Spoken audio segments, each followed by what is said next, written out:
Well, I'm back. Yeah, I'm sorry I disappeared on you guys for so long. A lot of you guys have been asking online, where's the bike? What's going on with the bike? I know a lot of you want to know. So here's what's going on. First off, I've gotten real busy the last couple months. I just got married, at the beginning of October. Me and my fiance had been together 7 years. We finally decided to tie the knot. It's official. She's my wife now, and I, couldn't be happier about that. But the motorcycle, I had been working on this thing almost every night after work till 2, 3 a.m. I've been putting in all these crazy hours on this thing. I really wanted to get this bike going by the end of the well by the riding season. I wanted to have it running before the end of riding season. And unfortunately, tonight is supposed to get down to 28 degrees, so I didn't make the cut. I tried. I tried my hardest. This bike has put me through so much. This bike's put me through so much. You know, I kind of lost motivation, and a lot of other stuff happened. Well, first thing, I lost a lot of videos. I take my videos on my phone, and I edit them on my phone while I'm sitting on my couch at night or laying in bed, and that's how I do all my videos. Um, I think the last time you saw it, it was just the fork tubes while I was at my shop in my toolbox working on it. You know, um, I'm trying to think of what's happened. I put the triple trees on the bike. I ran the harnesses, the fuel lines. I found a new old stock fuel petcock because mine was broken, and you know you can only run out of fuel so many times because you can't take it over to reserve.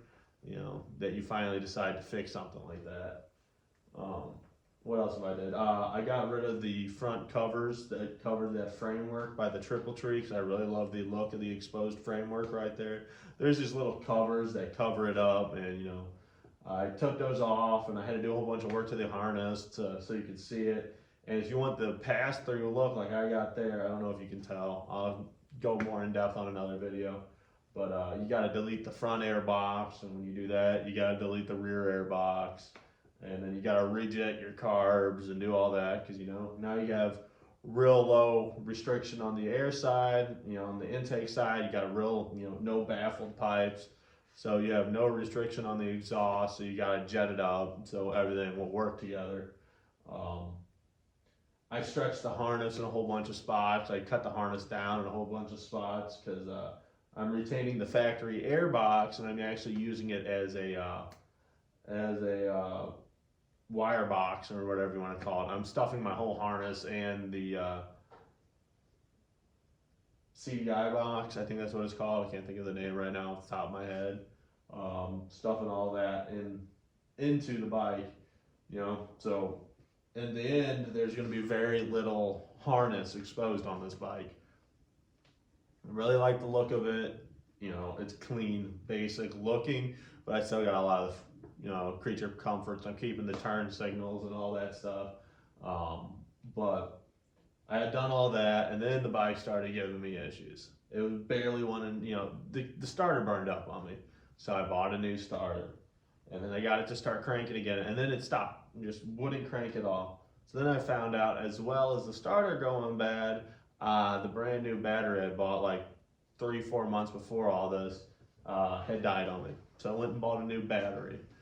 A new battery, that, cranking on it, trying to make sure everything's working. Starter solenoid. Starter solenoid gives out on me. Well, previous owners had gone to some random starter solenoid, I guess whatever they had on their shelf in their garage. So I bought a OEM starter solenoid for it, and I had to repin and put all new connectors on the end of the wires for the starter solenoid, so that would work with the factory one. The factory one was a smaller profile, would tuck better in the box, hide away easier. I got all that done. I got it cranking. I sprayed a little starting fluid into the intakes. It barked. Basic stuff. I got crank. I got compression. Fuel, fire. The fuel, air, compression, boom, spark, boom. Yeah, it's firing. Well, I throw the fuel tank on it. hook up the lines, and I put about a gallon or two of gas in it. And I don't know if you haven't torn into one of these. I was sitting there cranking on it, cranking. Um, these things, gravity, they go downhill to the fuel pump, and then the fuel pump takes it and pumps it back up to both carburetors. So I'm sitting there priming the fuel pump, and all this whole time, I smell gas. But I'm just assuming I had just filled the tank, I got a little bit on my hands, whatever. It's not a big problem. I finally get it to hit off. It barks just for a second. It hasn't started up yet. Not running, not idling, but it backfires and the whole bike goes up in flames. Entire bike burnt. Yeah, not burnt. Entire bike is engulfed in flames. Um, I'm sitting here running around, grab my fire extinguisher that's right there, and I put my bike out. Thankfully, nothing seriously got damaged in this fire. Um, Number one reason to have a fire extinguisher in your garage when you're building stuff, you never know what's going to happen when. It's better to have and not need than need and not have. Like I was always told by my dad. Um, and that right there kind of killed my motivation. I was like a month and a half, 2 months out from my wedding. I was building a chicken coop because I got 16 chickens now. I had other stuff going on in my life, and I couldn't give this bike the time it needed, and it really, really killed my motivation for it when it went up in flames. I've done a little bit. I've looked at the bike. Um, I There's no real damage to the bike from the fire. I have to pull the rear carburetor off and clean it up because whenever I shot it with the fire extinguisher, I basically sprayed the hell out of the carburetor. It wasn't running. It's not like it sucked it into the engine, but the little holes and intakes all around the front of the carburetor filled. So I got to pull the rear carb and clean it. I need to clean the bike off. I need to replace the fuel lines because that's why the bike caught fire. One of the fuel lines, and I believe it is the right side. I'm gonna replace all the lines. Had a pinhole in it, and it had leaked gas on my entire bike, and it lit it up in flames. That's why the bike went up. There's gas everywhere. Backfired, shot fire. Whole thing went up.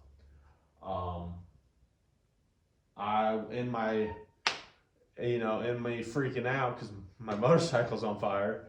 When I ran into it, I accidentally broke the wires off the fuel pump, so I need to get a new fuel pump. I need to clean this bike off, clean the carburetor out, and just go over everything with a fine tooth comb, figure out what's damaged, what's not. I'll do a video, here in the near future, in the next couple weeks, of what it could be, what all's wrong. I had, but in other news, besides, the bike catching fire and everything, all this woe is me, bad stuff that happened to me. I'll tell you the good stuff. Powder coating, it's beautiful. I love it. You can't tell with all the dust and stuff on it. I really like that transparent copper color. I bought gated aluminum grips. Sorry. They're gated so you can see through it, so you'll see that transparent copper through the grips. So they'll pop right out through there. I bought a basic bobber seat. For some reason it was cheaper for me to buy a completely fabricated seat with the fabric cushion and everything already put together than the raw stuff. I was looking for the pan. I found a kit with the pan, the fabric, and all that stuff so I could do it all.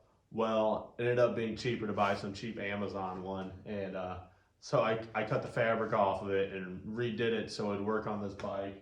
I got a photo of a mock-up of what I had with the seat sitting on there, with the fuel tank, everything. It looked real good. And, I'll throw it up. I'll try to throw it up right here.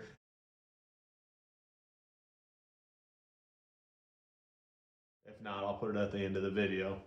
But bike was looking real good. It was going real good. My buddy, he was finishing up with his shadow. I don't know if you noticed, it's not back there anymore. He got his shadow done. He also had some issues with the carburetor, but his was more tuning. Mine's just getting it to run. Well, all this stuff's happened. I promise I will try to be better getting this bike done. But it's winter time again, so you know I got a good couple months to get this thing back on track and get it back alive. I've just had a lot going on. I bought a new truck. I don't know if you can see through the window. You can kind of see the red out there. That was my old truck. Some lady hit me, ripped my front end off, and killed my 2006 Cummins I had out there. So I ended up buying a 1991 12 valve Cummins. And this thing's ridiculous, but I love it a lot. It's jacked up, obnoxious as all hell, but the guy who owned it lived down the road from my mom's house for years. So I seen a for sale sign in the window and bought it. But if you want to see that truck, let me know. You know, I can do a video over it. I think it's pretty cool. I think it's gonna look real cool if I go to like a show or something. I got this bike and my buddy's hardtail shadow on the back of that flatbed, you know, rolling to a bike meet or some, you know, just doing some stuff. I think it would be cool.